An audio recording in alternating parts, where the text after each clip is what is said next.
hoje nós temos mais um Pensamento em Marcha. Comigo, professor José Trindade, professor da Universidade Federal do Pará. O Pensamento em Marcha é o programa aqui do canal Pororoca Cabana, ao qual nós pedimos que vocês se inscrevam. É importante para que nós possamos manter o Pensamento em Marcha e manter também a programação do canal Pororoca Cabana. Basta você ir lá, se inscrever e apertar no sininho para que quando tiver um novo programa, vocês possam recebê-lo. Hoje nós vamos tratar de 4 obras bem interessantes. Na verdade, nós vamos tratar essas 4 obras a partir de um nível de interação entre elas, que é a relação entre o imperialismo e as sociedades periféricas, ou chamadas subdesenvolvidas.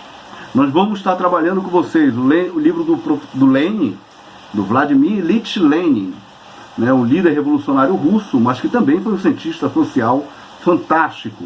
O livro dele, que nós vamos tratar, é o Imperialismo, Fase Superior do Capitalismo.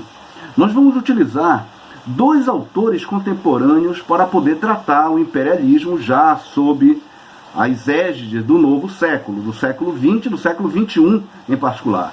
O professor David Harvey, que é um professor da Universidade de Cornell, e que nesse livro aqui, O Novo Imperialismo, nos dá uma determinada interpretação que é fundamental para nós entendermos, inclusive, o momento em que o Brasil se encontra. E o professor Eric Hobsbawm, que no livro Globalização, Democracia e Terrorismo, nos trata também dos problemas vinculados ao imperialismo norte-americano. E nós vamos fechar hoje a nossa pequena visita a alguns autores importantes com o professor brasileiro Teotônio dos Santos, e no seu livro Economia Mundial. Esses 4 autores que nós vamos aqui trabalhar com vocês, nesse curto período de tempo, são autores fundamentais para nós entendermos o atual contexto econômico, social, mundial e particularmente brasileiro. Nós vamos dividir isso em 3 tempos. Eu pediria, portanto, para vocês que tivessem um pouco de paciência e que nos escutassem até o fim.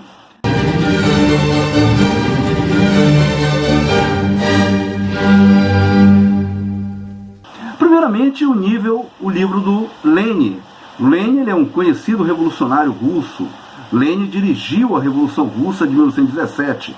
Entretanto, para além da Revolução Russa e da direção da Revolução Russa, que lhe deu, obviamente, um papel de destaque no século XX, Lenin foi um teórico muito importante. O livro Imperialismo, Fase Superior do Capitalismo é um livro fantástico sobre diversos aspectos. De uma forma geral, a natureza econômica do imperialismo é tratada por Lenin desde o reconhecimento que a produção capitalista passava, lá naquele período, na virada do século XIX para o século XX, já que esse livro foi escrito em 1916 e publicado em abril de 1916, basicamente não tem uma alteração importante no capitalismo, que o capitalismo ele deixa de ser um capitalismo concorrencial e ele passa a ser um capitalismo monopolista, resultante do processo de concentração e centralização dos capitais. Ou seja, o maior controle da economia por um pequeno número de empresas, que vai ser justamente uma das características fundamentais do capitalismo no século XX e neste século XXI.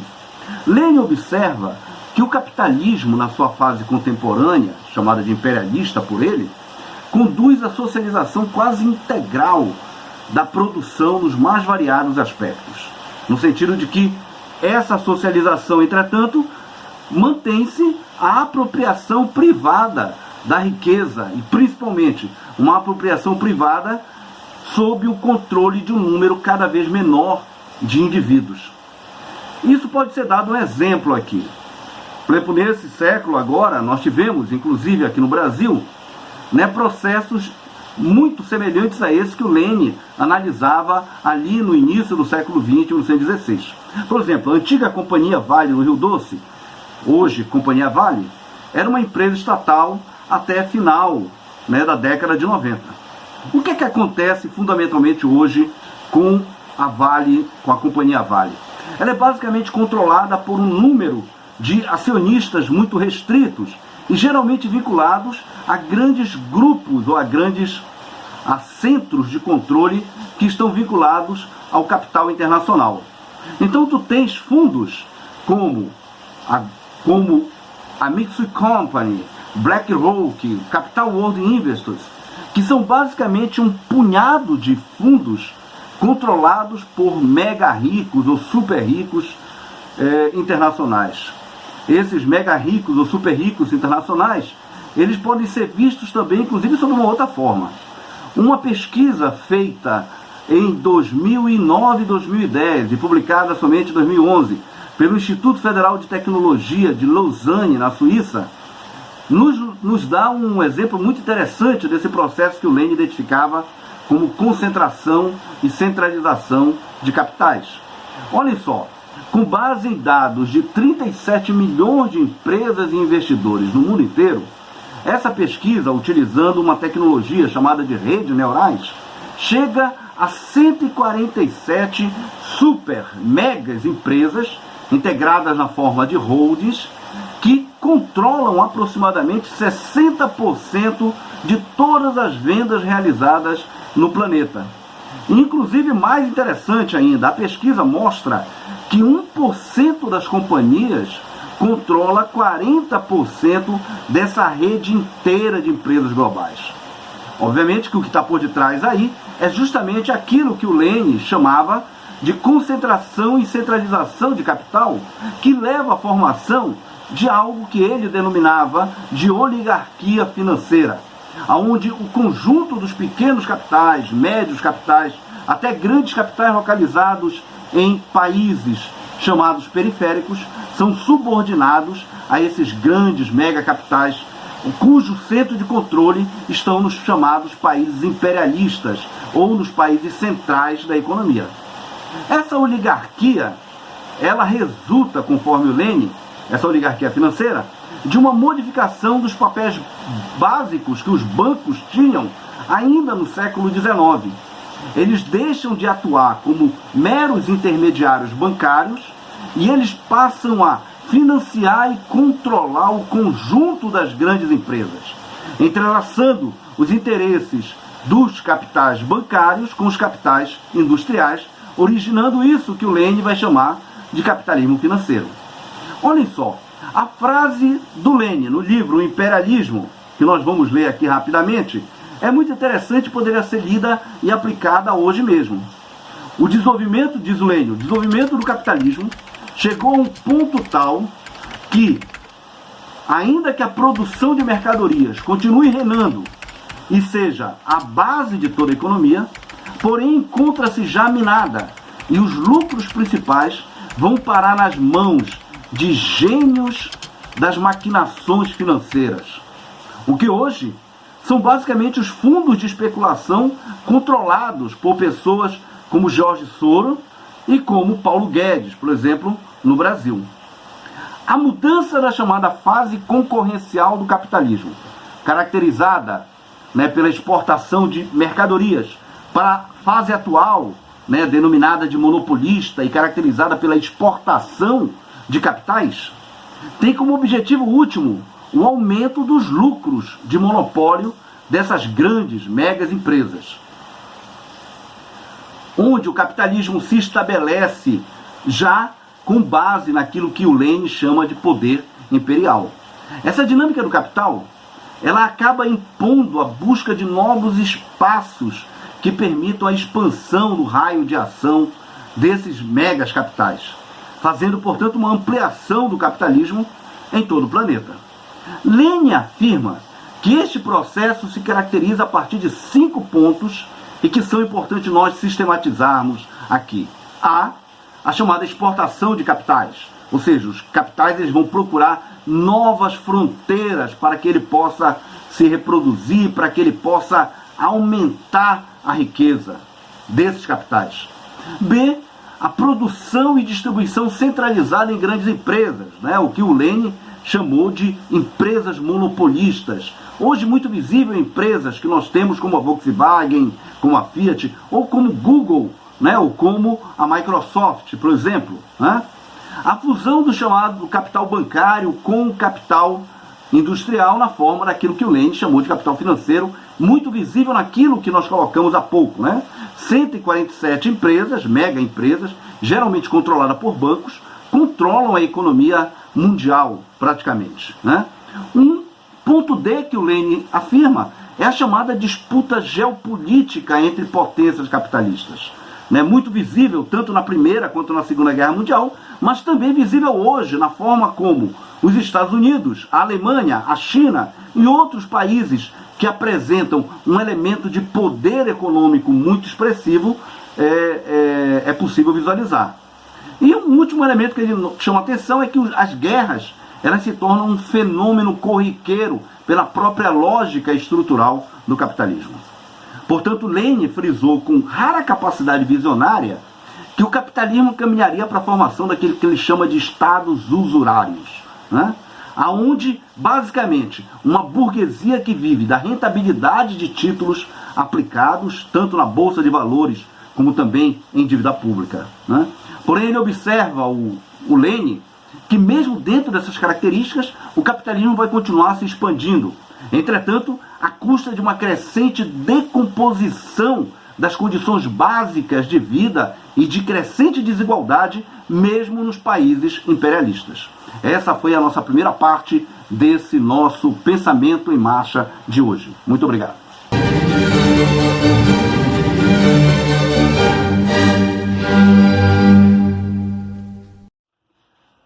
Este é o Pensamento em Marcha, tratando do imperialismo e suas consequências sobre os países periféricos, em particular o Brasil e a América Latina.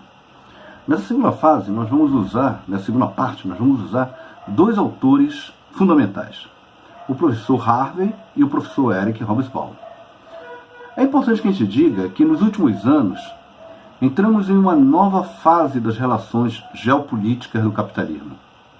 A lógica de formas econômicas, integradas e politicamente subservientes se revelam como uma face explícita de um novo imperialismo, como Harvey chama a atenção, sendo que a condição de inserção de variadas economias nacionais se altera a partir de então.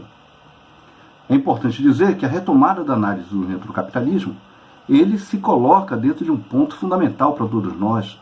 E esses dois autores, em particular Harvey e Eric Hobsbawm, contribuem bastante para isso. Principalmente numa fase em que o capitalismo norte-americano, o imperialismo norte-americano, entra também ele em uma fase de decadência, em uma fase de crise. E essa fase de crise acaba também se estabelecendo em novas formas de imposição e novas formas de ação desse imperialismo sobre as chamadas sociedades periféricas. É assim que as operações que ocorreram no Brasil a partir do ano de 2016, principalmente em torno da chamada Operação Lava Jato, tem uma grande interação com a CIA e com a FBI, como se provou as recentes revelações. É claro que os interesses norte-americanos sobre o Brasil estão intimamente ligados à chamada produção de petróleo, como Harvey bem expressa no seu livro, que é um livro de 2007, mas que inicia o seu capítulo 1 tratando tudo pelo petróleo. Esse tudo pelo petróleo, naquela altura que Harvey chamava a atenção, estava justamente vinculado às intervenções do imperialismo norte-americano no chamado Oriente Médio e também na Venezuela. O que infelizmente nós vamos ter a partir de 2016 é também uma intervenção muito forte desse imperialismo norte-americano sobre o Brasil, seja nos governos de Trump, seja no governo anterior, no governo de Obama, seja inclusive agora no governo de Biden. Harvey chama atenção, em seu novo imperialismo, que certas características da sociedade estadunidense, norte-americana, são extremamente deletérias e ruins para todo o planeta. Ele chama atenção para a perspectiva de que os norte-americanos são formados a partir de uma noção de um inflexível individualismo competitivo.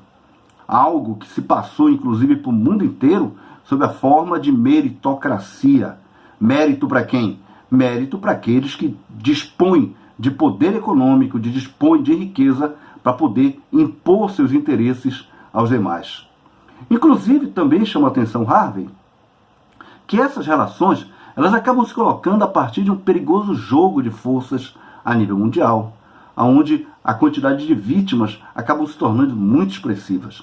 O caso brasileiro e o caso latino-americano, muito recentemente, o caso da Bolívia, onde foi dado um golpe de Estado, onde se tirou um presidente, Evo Morales, para se colocar um partido golpista, e isso durou até um determinado período de tempo, como no caso brasileiro, onde em 2016 se efetiva um golpe de Estado a partir de relações de poder estadunidense. Harvey, que é professor da Universidade de Nova York, se alimenta de Marx para compreender como é que se dá os elementos modernos do imperialismo norte-americano. Ele chama a atenção que o capital financeiro, sob o ponto de vista muito parecido com aquele que Lenin chamava atenção naquele momento, assim como também os elementos de capacidade produtiva e tecnológica dessa potência, aliada à força militar, acabam se tornando os pilares em que se apoia a hegemonia do capitalismo norte-americano a nível mundial. Eles chamam a atenção que é importante que a consolidação do poder político burguês, no âmbito, inclusive, de uma série de pequenos estados nacionais, a partir do fim da antiga União Soviética, acaba consolidando o poder norte-americano como única potência hegemônica global. Harvey observa que a partir do final do século XX, passam fundamentalmente a termos uma relação de graduação em torno do poder norte-americano de uma série de países. Obviamente que a partir, principalmente dos anos 2010, essa forma hegemônica ou unipolar de poder começa a ser colocada em questionamento. Nós temos hoje, claramente, um questionamento dessa relação de poder unipolar norte-americano a partir da China, a partir da Rússia, que se recompõe enquanto relação de poder, enquanto potência militar e econômica mundial, como também na Europa, em torno da Alemanha atual e também, muito menos importante que a Alemanha, a França. Para o historiador Eric Hobsbawm, nós temos que a universalização de certos padrões econômicos e culturais se tornaram o cerne da construção da hegemonia norte-americana. Nós estamos chamando a atenção, Hobsbawm está chamando a atenção, para o poder que Hollywood tem sobre o mundo inteiro. Muitos de nós estamos assistindo séries, filmes, que são transmitidos pela Netflix e basicamente feitos em Hollywood, onde o elemento ideológico se torna um aspecto muito forte. Hobsbawm enfatiza que o mundo, por ser demasiadamente grande, complexo e plural, acaba por final inviabilizar essa possibilidade de um controle hegemônico único, como nós chamamos a atenção há pouco, a partir do questionamento de novas potências emergentes como China e Rússia. O questionamento então caminha, nesse momento agora, para o inevitável questionamento do próprio poder hegemônico norte-americano, considerando inclusive os aspectos de crise dessa potência imperial. Diga-se de passagem que os recentes episódios, tanto na América Latina como aqui no Brasil também, mas também na Europa, são episódios que levam a dois tipos de questionamentos fundamentais em relação ao poder hegemônico norte-americano. Primeiro, como é que ele vai conseguir manter relações de poder sobre uma série de países que fogem à sua regra em termos de controle econômico? É o caso da China, é o caso da Rússia, é o caso do Irã.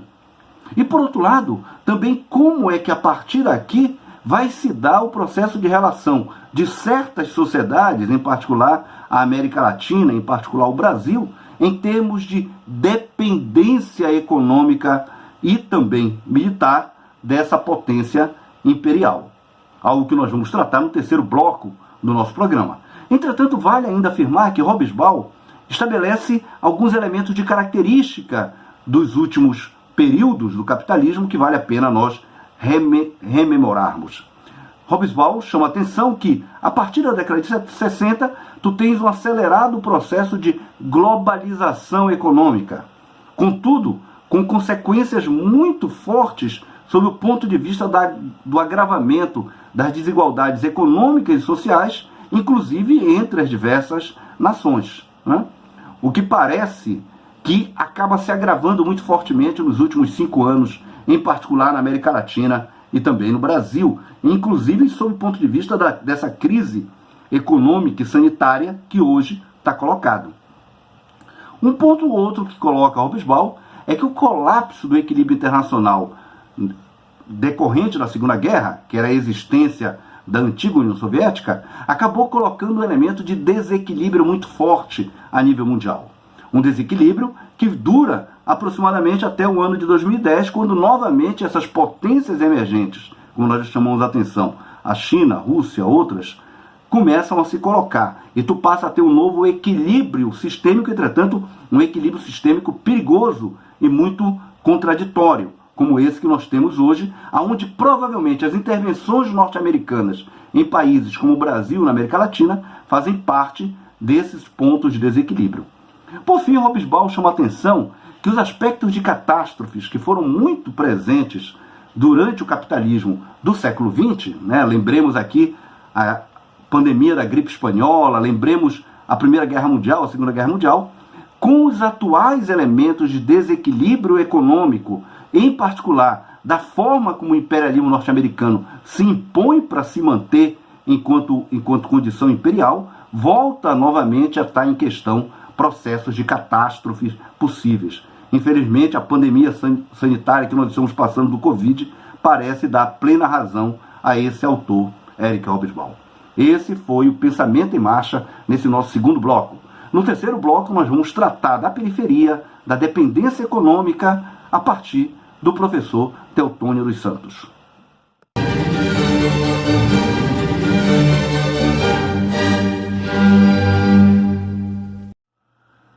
Esse é o programa Pensamento em Marcha e nós vamos para o nosso terceiro e último bloco, tratando sobre o imperialismo e sua relação com as economias e sociedades dependentes e periféricas. Nós vamos utilizar nesse terceiro bloco o professor Teotônio dos Santos. O professor Teotônio é reconhecido mundialmente como um dos maiores pesquisadores em termos sociais para o Brasil e para a América Latina. É importante notar que a economia mundial capitalista ela tem um caráter de desenvolvimento desigual e combinado, como nos fala Teotônio dos Santos. Desigual no sentido de que o capitalismo ele expressa relações tanto em termos de concentração econômica quanto em termos de centralização dessas relações econômicas, em termos tanto espaciais quanto sociais, combinado por conta de que essa desigualdade acaba levando à centralização dessa riqueza sob formas tecnológicas, sob as formas de operação, inclusive dos aspectos militar, financeiro e geopolítico, em alguns pontos do planeta, e em outros pontos, os chamados países periféricos, tu tens um processo de pouca, em termos de qualidade de vida da sua população, pouco desenvolvimento tecnológico, e mais do que isso, tu acaba expressando uma relação de transferência de riqueza dessas sociedades periféricas para essas sociedades centrais. Teotônio chama a atenção que o capitalismo, a partir dessas características de desenvolvimento desigual e combinado, acaba se estabelecendo em termos da economia mundial, ou seja, da economia mundo capitalista, ela acaba se estabelecendo a partir de 3 grandes blocos diferentes. As chamadas economias centrais, que são justamente aquelas economias que estabelecem as relações de poder imperial, em particular a hegemonia norte-americana hoje, as chamadas economias periféricas e economias semiperiféricas. Cada uma dessas sociedades acaba tendo relações vinculadas a aspectos de soberania distintos.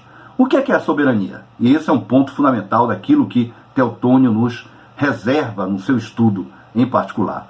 A soberania nacional ela diz respeito a aspectos de maior ou menor autonomia conforme a nação, sob o ponto de vista de 4 pontos que Teotônio nos coloca como centrais. Primeiro, os aspectos tecnológicos. Qual é o grau de autonomia tecnológica de cada nação, sob o ponto de vista de como ela pode lidar com o conjunto dos problemas que podem ocorrer. Agora mesmo, nós temos um problema em relação à Covid, em relação a essa pandemia, um exemplo de como o problema da soberania tecnológica brasileira está colocada. É claro que no caso brasileiro, tu tens um componente político muito forte. Foi por decisão negacionista, foi por decisão de não se produzir uma vacina no próprio país que acabou se chegando à atual situação. Entretanto, o elemento tecnológico ele é fundamental quando tu observa o processo de desenvolvimento dessas sociedades. Sociedades que têm uma estrutura econômica muito mais organizada e, nesse sentido, sob o ponto de vista da produção dos diversos chamados departamentos produtivos, são sociedades que acabam tendo o caráter de sociedades centrais. As sociedades periféricas acabam tendo um caráter muito mais subordinado dos elementos tecnológicos. Um segundo ponto que Teotônio chama a atenção é para a chamada subordinação financeira. Nesse sentido, o caso brasileiro é um caso emblemático. Todos aqui se lembram da crise da dívida externa da década de 80. Mesmo recentemente, esse senhor que está hoje na economia, Paulo Guedes, esteve se reunindo com o Fundo Monetário Internacional. Além de outros problemas muito sérios vinculados justamente ao momento que nós temos no país, né? O Paulo Guedes prometia privatizar tudo no país, prometia vender até mesmo os garfos e facas do Palácio do Planalto. O que é bem claro que está presente aí é um elemento de perda de soberania muito forte, de soberania financeira que o Brasil está passando. É importante acentuar, inclusive, esse ponto que Teotônio chama a atenção. A depender das características do governo que esteja, nós temos elementos de perda de soberania, tanto tecnológica quanto financeira, como também referente ao aspecto do controle geopolítico territorial muito fortes. Nesse momento, em particular, nós temos relações de soberania brasileira, que são relações de soberania extremamente fracas sob o ponto de vista dos interesses nacionais, e, como diria Teotônio, extremamente restringidas e extremamente vinculadas e subordinadas aos interesses norte-americanos. E, por fim, existe um componente de soberania que é fundamental, de fato, se tratar, e que Teotônio chama a atenção, que é o elemento vinculado à qualidade de vida da população. Nesse caso em particular, nós temos, muito especialmente nesse momento no Brasil, um grande problema, até mesmo um problema em termos de sobrevivência, quando nós atingimos 300 mil pessoas que chegaram a óbito por conta de uma pandemia que poderia ter sido claramente controlada no país, demonstra o quanto o componente de soberania, que é fundamental para entender os aspectos de dependência, são realmente algo que deva ser estudado por todos nós. Considerando, por exemplo, o caso brasileiro, temos de fato magnificado o sentido da manutenção da dependência, e da restrição da soberania nacional em relação a esse país. Em termos tecnológicos, nós temos uma dependência estrutural dos Estados Unidos. No caso financeiro, o sistema de crédito brasileiro constitui uma espécie de um biombo, um puxadinho, do sistema estadunidense, visível inclusive no chamado sistema de dívida pública, que é o problema muito sério no Brasil, onde tu tens uma transferência de riqueza violenta do Brasil para credores internacionais, em particular situados como Chase Manhattan, e outros bancos como Goldman Sachs, localizados nos Estados Unidos, onde 5% do produto interno bruto brasileiro é transferido anualmente, em média, para esses setores localizados fora do país. Essa transferência de riqueza violenta, muito forte, é uma dessas características da dependência brasileira, mas que também se dá tanto em outros países latino-americanos, como a Argentina, como o México e assim por diante. Por fim, é importante notar que as relações entre economias capitalistas centrais e periféricas, elas se mantêm por essa transferência ou vazão líquida, como nos fala Teotônio, quase que permanentemente, agravando de uma forma muito forte as relações de subordinação desses países, do Brasil e de outros países da América Latina, ao centro mundial, ao capitalismo imperialista. Conforme Teotônio dos Santos, existem duas grandes tendências colocadas no capitalismo do início do século XXI. O primeiro, uma tendência vinculada ao desenvolvimento da revolução científico-técnica. Nós já estaríamos agora na chamada quarta revolução industrial. uma não alteração dos aspectos de soberania e a manutenção da dependência econômica brasileira, provavelmente nos aprofundará em termos da nossa subordinação tecnológica. E um outro componente é que essas tecnologias, elas passam a ser tecnologias extremamente poupadoras de trabalho. Por isso que é necessário que nós tenhamos um posicionamento em termos da intervenção do Estado Nacional em uma série de aspectos. Teotônio dos Santos registra, por fim, que a manutenção de cadeias de subordinação tecnológica, financeira e políticas do Brasil ao imperialismo norte-americano nos leva a um crescente empobrecimento de nossa população e a incapacidade do Brasil de se colocar no cenário internacional enquanto uma nação líder do seu próprio futuro. Algo que, infelizmente, parece mais triste, mais forte, no quadro atual. Uma nação que não consegue nem sequer planejar os processos de vacinação de sua população, e detém esse triste recorde do maior número de pessoas vitimadas pela Covid, no atual momento, em termos diários.